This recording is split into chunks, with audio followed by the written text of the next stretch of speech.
you see in tape review from film review from Saturday that maybe you saw that was a difference, was a change, was a spark, was something that was different in both effort, execution? What did you see that maybe stood out that was different against that team up north? Well, I think the guys really owned every part of their job, and they did a heck of a job executing the plan. We changed a few things, you know, that I think may have benefited, but it really comes down to them doing their job and doing it at a high level. They tackled well. You know, still got a long ways to go, but it was against a very good opponent. They were able to make a lot of plays, and that's the key. Could you walk us through how you came up with the idea to have that punt block? How you drew that up and what you saw? Well, that's a bunch of us. I mean, myself, graduate assistant Parker, every week we come up with both a block and return what we think is best, and some weeks they work and some weeks they don't, you know. But again, it was all about execution of the players. You know, we saw Chris Olave block it, but there, you know, there's Justin Hilliard does a huge part of that block, the way he comes. You know, when you block a punt, it really is a culmination of a lot of people doing the right thing, whether you're setting up the protection or whether you're gobbling up a blocker. And you know, we were able to get Chris free, and then it's always nice when it pops right into somebody's hands and you can turn it into 6 points. That was a big turning point in the game. Defensively, you mentioned you made some changes in this past game. What were some of those changes you guys made? I don't think it wasn't schematic changes. It was probably just a little different distribution of the calls. You know, we were a little more aggressive probably, but they gave us an opportunity to be aggressive.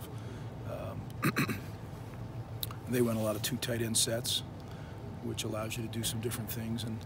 But again, it wasn't scheme. It was guys playing hard and doing their job, and really focusing against a good football team. Rick, ways to go, but there was a step in the right direction. How tough was last week for you, though, coming off the 52-51? I know y'all won at Maryland, but you know, all the talk that was going on, et cetera, experts throwing their opinions in there and stuff, but to get this defense ready to play like it did on last Saturday, I mean, how tough was that week, I guess? Well, there's no disrespect to the experts, but I really don't. I don't.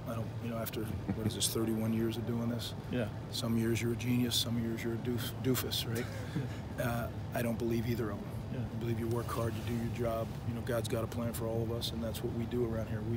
We work hard, and we have great kids, and we try to put them in position to do their best.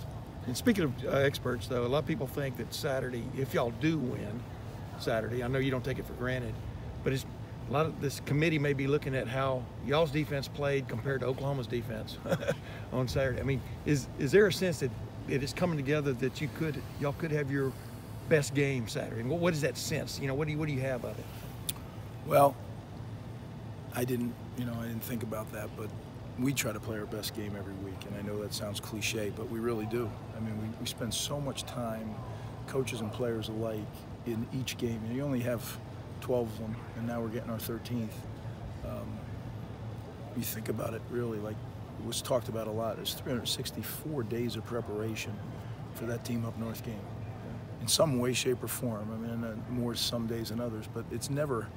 You know, you're in the building, you see the countdown clocks, you see everything. It is a constant on your mind. So that's a special situation. But every week you pour 100 hours into the preparation for the game, and the players pour a ton of time into it. And we always try to go out and play our best game. So we're going to do that regardless if experts think or committees think. You know, I hope we can do that. But we have a very, a team that's been very successful, and we have to find a way to stop them. But is there a sense of momentum now, or a sense of things coming together better?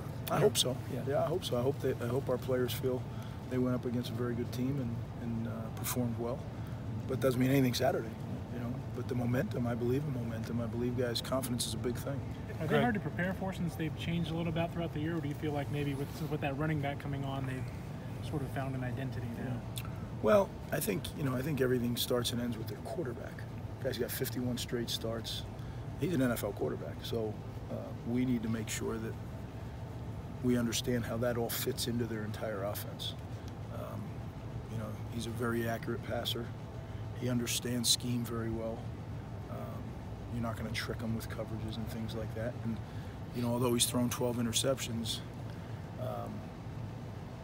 he's very, very smart with the football. So not all of them, you know, are, oh, he got tricked and he threw a pick. Some of them are tip balls. Some of them, you know, it's not all what you would think. I think he's a fine player. I thought he was a fine player 2 years ago when we played him here. And he's had a knee surgery since and a bunch of wins since. He's a good player. Greg, is the play that Pete Werner made breaking up that touchdown in the end zone, is that sort of textbook what you teach these guys when you talk about playing through the ball when they're in pass coverage? Without a doubt. What did you see out of him? Yeah, without a doubt. He, you know, it's a tough assignment, right? Because that's a 6'6", and we talked about it all week. I said, Pete, you can't let that guy start getting up in the air, or we're going to have a trouble because we can't reach him. And I thought Pete did a good job. It was a very tough route. He's an athletic big man.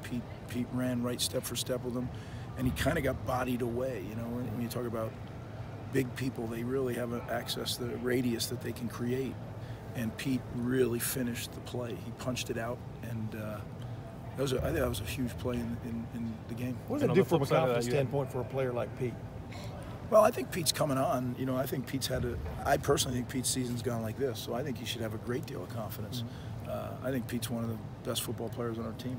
I'm sorry, you had something. I was just going to ask him, because you had some DBs who got caught in similar positions but got flagged for DPI. I know maybe some were more, I don't know, actually penalties than others. But just what do you think of where you guys stand in pass defense, and particularly grabbing guys when maybe they have a step on you? I'm not pleased with it.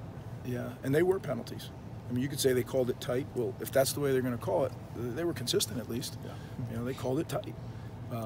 But by the letter of law, that's DPI. And we're better than that. We don't need to do that to make the plays. And there's reasons for each one of them, but none of them had to happen. So, yeah, I'm not pleased with that, and we're working very hard this week to make sure that doesn't happen again. Do you feel like offenses are trying to draw those penalties? It seems... I think that's taught, you know, but, again, don't give them a reason, don't give them a way to draw that penalty. And there's certain technical things that I won't bore you with, but certain technical things that we did on Saturday that put us in a position where we could get flagged.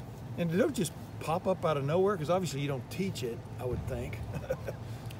You know what? You know what I mean? Each one was different. Yeah. Yeah. But there was one was an arm bar where the receiver actually grabbed, I can't remember who was down the sideline. Yeah, it was on Kendall, Yeah, up the right, their sideline. Yeah. But again, it's technical, and I'm not going to get into all the technical part of it. But there's a point in that down where he didn't have to get himself in that position, and that's what we trace back. And look, they don't try to do that. Obviously, our guys. You know, sometimes it's lack of focus. Sometimes it's you know, exhaustion, maybe whatever it is. But we have to erase those because, you know, you look at it. That was 4 or 5 free plays, and there were some on third downs, first downs. You know, you stop somebody and then you give them another set, another rack of plays. Good football teams, they make you pay for that. So, Coach, it sounded like on the punt block, it was an interesting discussion as Coach Meyer laid it out in the postgame. You kind of fighting for your play there. That comes down to seconds, right? He's saying no, no, no, and you're saying yes, yes, yes. Well, now the truth of the matter is we had 2 of them, as he told you, and he thought we were calling the other one. But he didn't know. He didn't have the information that I had. That the other one probably wouldn't work because of the way they were blocking it. Our kids had just told us that right before. I'm really pleased with our players because our players do a great job of communicating, and by doing that, we were able to call the right one. It was the players who told us that this one would be better than that one. Coach didn't know that, and then that's why he didn't think, because initially that would not have been the first one we call, but the players communicated to us they thought that would be better. So that to me is what coaches and players working together is all about. And he reacted okay after that. What was his? Oh, we all did. Yeah, that was good. When you call that, you can't assume just anyone's going to get there, right? You have to have special kind of speed like Chris has. Yeah, well, it's a long trip, but we had enough time to get there, so it was a big play in the game. Close fast. Yeah, he's fast.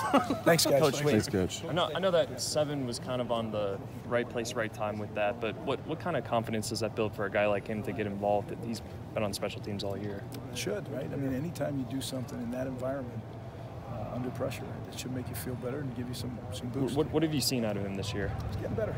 Yeah, he's got that cast off now. In a couple of weeks, he's getting better. Yeah.